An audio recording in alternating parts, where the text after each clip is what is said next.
Hi folks, I'm Colleen Barry, back with another episode of the Privacy Huddle. If we don't know each other, my name is Colleen. I lead marketing at Ketch, a data privacy software company. And the Privacy Huddle is our weekly series where we talk about privacy industry trends, topics, headlines of all sorts. I am so thrilled to be here today with two guests on the huddle, my friends Max and Ezra, and we're excited to chop it up about some new trends and old trends and what privacy leaders are currently grappling with. So let's start with some intros. Ezra, what a pleasure to have you here on our little show. Please tell the audience who you are. Thank you so much. It's great to be here. My name is Ezra Sternstein, and I lead the privacy, cybersecurity, and consumer protection legal functions at AMC Global Media. We are a company that makes content. You know, Breaking Bad, Walking Dead Universe, Mad Men, Better Call Saul, and so on. The list goes on. I love it. Big job at a great company. I just want to add one thing, which is that I am speaking on my own behalf and not on behalf of my employer, or certainly on behalf of the Attorney General of the state of New York or any other state. Max, some of our viewers know who you are. You're a familiar face, hopefully a comforting face. Tell us who you are. Hi guys, I'm Max Anderson. I'm one of the co-founders and head of product. It's good to be here. So Ezra, back to you. You're a new guest on the show, and I would love to hear just a little bit about your background. Privacy is a discipline that many folks stumble into, not always a straight and clear path that's winding. What first got you interested in privacy, and how did you end up here? I definitely did not take a direct path to privacy. I started off my career after law school at a big law firm in New York City, and I enjoyed law school, so I went into litigation, which to me felt like the natural progression afterwards. And I was doing litigation at a big firm for a number of years, and in my 6th year or so, my mentor pulled me aside and said, you know, if you want to have a strong future here, you should start thinking about a specialty. Up until that point, I'd been a generalist, and that's actually what drew me to the firm, because I didn't know what I wanted to do. I had no idea, except for to pay off my student loans. That I knew I needed to do, and so I started looking around, maybe what I should have done after law school. So what area was really interesting to me? This is around the time that the GDPR was being considered and passed. It hadn't been brought into force yet, but other things were starting to burble up, and all of a sudden there was Cambridge Analytica, and then California started to get into the regulatory game, and it seemed to me that there was this opportunity for me to get into privacy. I felt like I had a stake in it as a person with data that I didn't really have in any of the other areas of law. And so I started thinking, okay, how do I get into this? At this point, I'm an 8th year big law litigator generalist. What do I do? And my firm did not have this practice. But I was lucky enough to get a job at the New York Attorney General's office in the Bureau of Internet and Technology, which is called BIT. And BIT is the smallest group in the New York Attorney General's office. There were 7 or 8 attorneys when I joined, and it's focused, and still is focused, on enforcing New York state and federal law concerning privacy, cybersecurity, consumer protection. Obviously no comprehensive law in New York, but through general consumer protection statutes, stuff like the FTC. I was there as a regulator, as an enforcer, for 4.5 really wonderful years. And then when I started looking for, okay, what's my next, now I have this privacy background, or at least background in the substantive area, how do I transition? What's my next job? And I was really fortunate to get a job at AMC doing what I'm doing now. I love it. What a cool background, from outside counsel to regulator to inside on the brand side. When I think about privacy trends right now, you can't get away from all the enforcement headlines, right? And when you think from the regulatory side with that old hat on, what do you think a lot of brand leaders are overlooking or missing today? That's a good question. I don't know if misunderstanding is the right word or if misalignment is the right word, but one thing that leaped out at me in some of the recent settlements in media, particularly Disney and Sling, was this. It was very evident that these companies had posited as a defense to the regulators, we don't have the right technology. We have problems with our vendors. We have technical limitations. We can't propagate this opt-out in the way that you want us to. We just don't have the ability to. And the reason that we know that this was a defense in those cases is because it's in the settlement agreements. The Attorney General says The company says that it could not propagate its opt-out because of vendor limitations, but its ad sales department didn't have that problem. Right? It's almost a laugh line in these. And so I think that one of the things that privacy leaders may have thought, but certainly don't or shouldn't be thinking anymore, is if I come close, if I don't have the right tools, but I have a story to tell, and I'm not strictly compliant, but I have some story, and I can blame someone else, then maybe that's a story that I can tell the regulators. And I think what is very clear now is the regulators don't want to hear that. They want you to comply, and this was certainly the case when I was in the Attorney General's office. The view is this is the law, and don't come and tell us that you can't comply with the law. You have to find a way. Absolutely. Given your background at the AG's office, what do you think the likelihood is of, at some point, enforcement being focused on vendors, whether it be insufficient capabilities or claims that are being made about the capabilities that may not be true in real life? Those are two different things, and not legal advice. This may be near and dear to your heart as a vendor in this space, but for the capabilities that you're offering to your customers, and any vendor is offering to their customers in this space, I think it's very unlikely that any regulatory authority would be probing the vendor. I think it's the business's responsibility, first and foremost, to do due diligence on the vendor, make sure that they can operate in the way that the business wants or needs them to operate, to handle their data. And in most cases, the vendor is contractually required to honor the business's directions, unless the directions themselves are unlawful. And the business is in the best position. They know their own data, they know their business, and they are or should be advised by good lawyers who know how those laws apply to the business and to that data.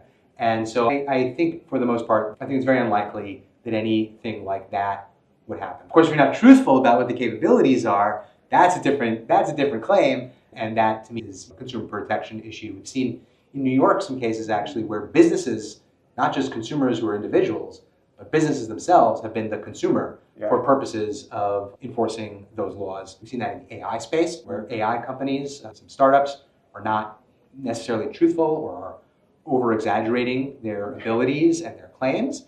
And software? Who would have thought? So you do have to be truthful in what you can do, but as long as you are truthful, I don't think that Attorney General should be too much of a problem given the business's processing of their data. It's interesting. We've been in software for a while, and formerly more marketing and ad tech. And so the nature of the problems that you're solving and the unfortunate reality of the software game is that there's a lot of the ratio of claim to pay down is a little bit out of whack, unfortunately, in most software categories. But the stakes don't seem as high if you're slinging ad tech software, whereas the nature of a privacy software company and the nature of the kinds of things that happen when things go correctly, there's a couple of vendors that are most commonly involved as the provider in a lot of these suits. And so it just strikes me as more likely that, given the nature of what's happening in the category, that there would be some spillover into a unfair, deceptive business practice type investigation, just because, hey, I'm enforcing all these companies and there's a common element in all of these enforcements. I wonder if I should go tell Bill over there about this thing. I'm just wondering, does it work like that? Is that completely far-fetched? The regulators are going to be more focused on the consumer as an individual, right? That's their mission, is to protect the residents of their jurisdiction.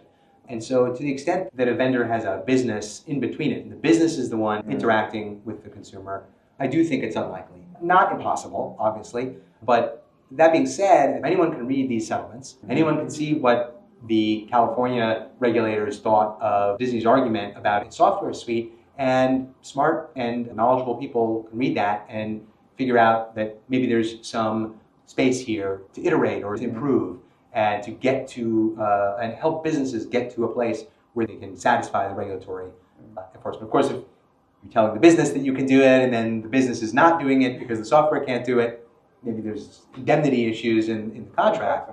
That might be some way that a vendor could wind up with fall victim to that unfortunate claim to pay down disparity. Yeah, exactly. All of a sudden, the business says, "Well, I thought this was happening because that's what here's all the communications where the vendor assured me that this was happening that way."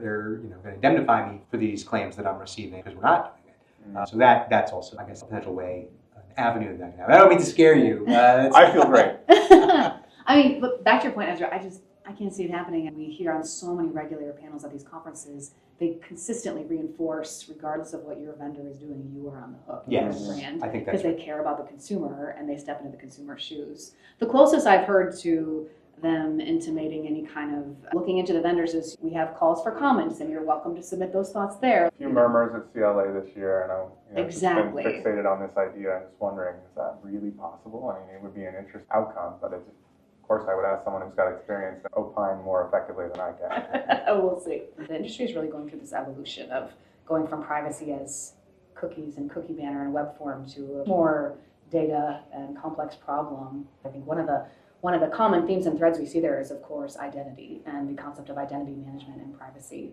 Let's talk about identity for a moment as it relates to privacy. Max, can you break down what we're seeing in the settlements as far as the problem that the regulators are suggesting to the brands to fix?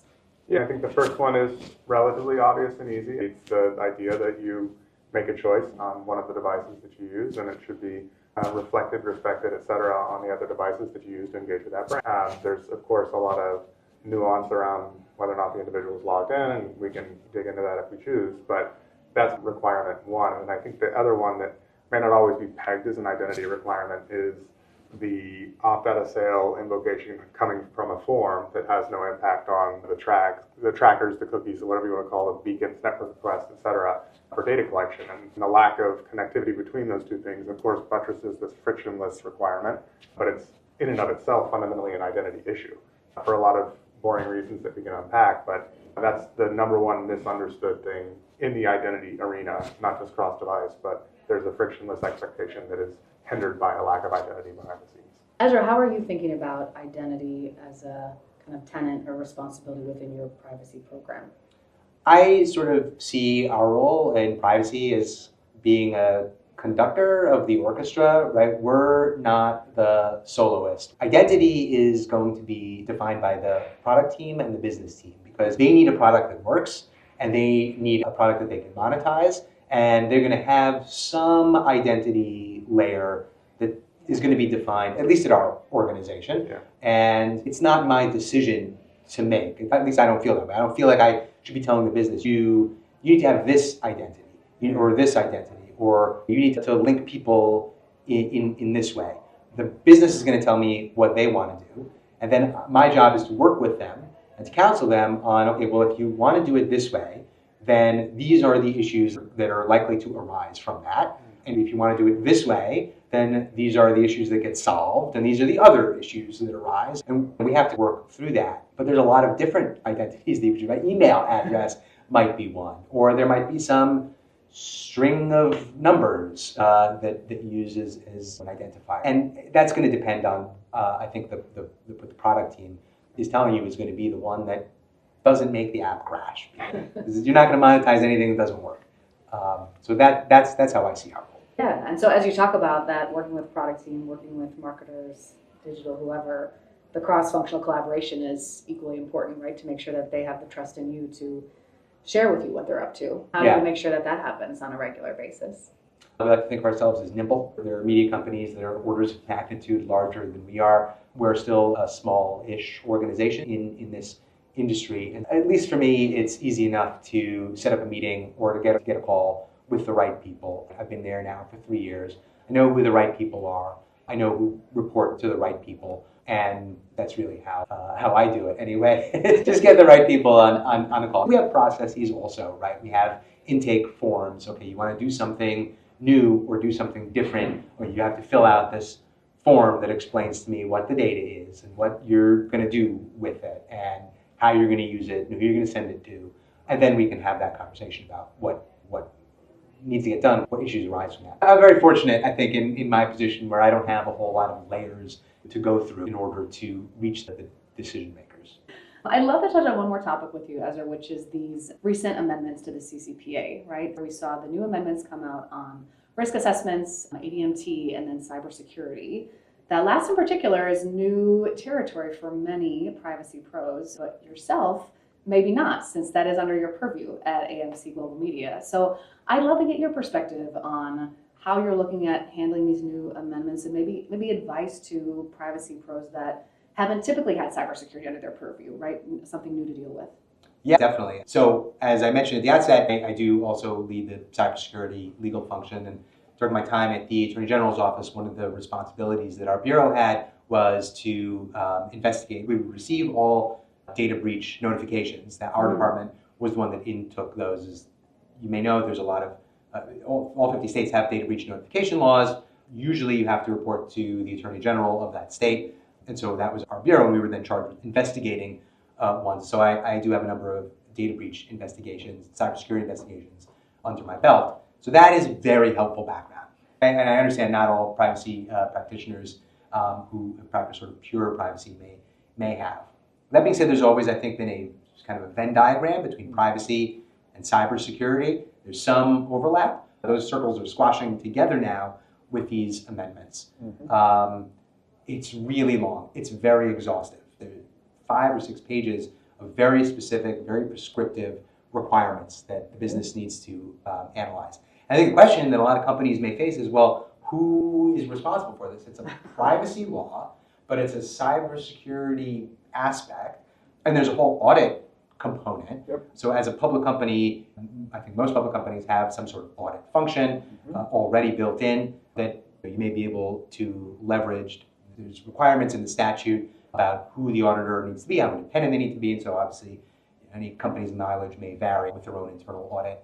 But some companies may not have any audit function. Private companies, small companies may rely on an external auditor, and it's going to be very costly to do this. This may not be something that they've done. The challenge for the privacy practitioner, particularly if they're the one charged with this because it's a CCPA, to become more educated in cybersecurity generally, but also how your company handles cybersecurity and handles data protection with respect to personal data.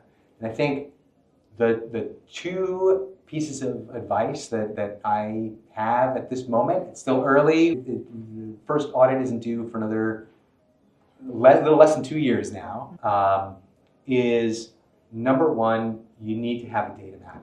You've got to know where your data is and what systems store what data, because not all of your assets and databases may even be in scope for this. If they're not handling Californians' personal data, they may be mission critical to the business in some way, but they're not part of this. So you need to have a data map and know what you actually need to look at. And number 2 is to become really good friends with your CISO or whoever else holds that security operations function at your business.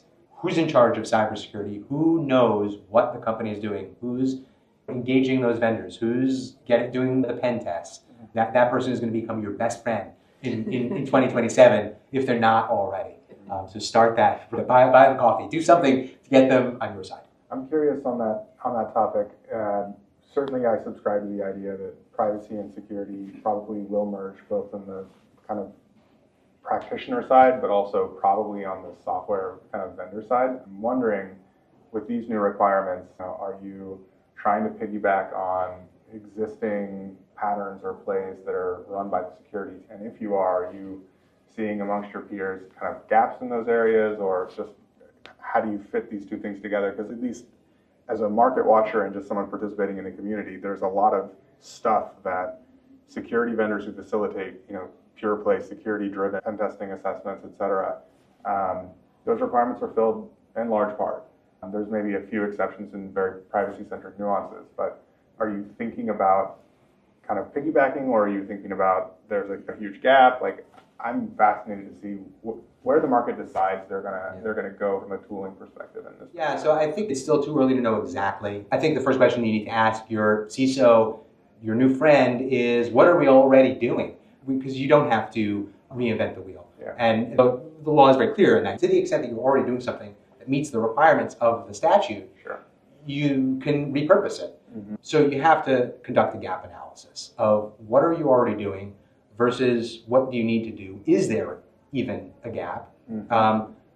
Probably, again, it depends on your company, but your company is looking at a lot more in terms of the assets and in terms of the databases that they need to secure than what you may be interested in. But there also may be things that are very important from a CCPA perspective that the security team doesn't think is necessarily as important as some mission critical asset. And those are the pathways that companies need to start navigating soon, I would say, because especially if you're going to be auditing yourself over the calendar year of 2027, nobody wants unwelcome surprises in 2027, and we have some runway now. And I know it's hard. It's hard for anyone. It's hard for me with age assurance laws and settlements coming. You got to read all the time, and new states passing amendments. It's a very